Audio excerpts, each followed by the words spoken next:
In this video, I'm going to teach you how to switch to 120 FPS on PlayStation 5 Fortnite. It's a very easy process, so make sure to follow along. Playing Fortnite on 120 FPS is possible on consoles. You will be able to do this if your specific TV or monitor supports high refresh rates. So your TV or monitor must support 120 Hz plus. There is an easy way to check for this, so just follow along if you aren't sure if the monitor or TV that you have supports high refresh rates.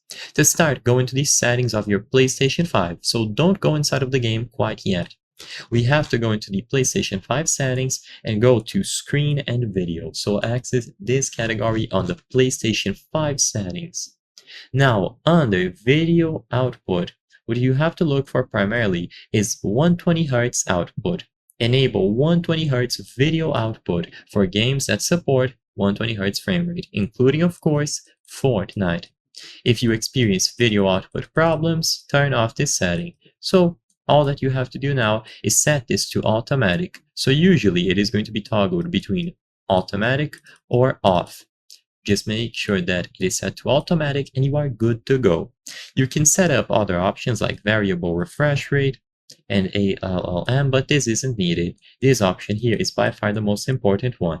Now that you have changed the setting, you can go back inside of Fortnite, and as long as you have your PlayStation 5 set to performance mode on most games, you will now have this option under the video settings. So the very first one, 120 FPS mode, set this to on, and you will be able to play the game in 120 FPS.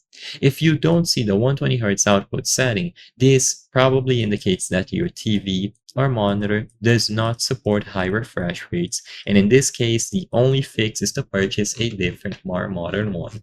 So I hope I was able to help you. If this video helped you, consider subscribing. As you can see, according to our channel metrics, 83% of the people watching our videos are not subscribed. By subscribing, you can help us make higher quality videos. Thank you for watching, and I'll see you on the next one.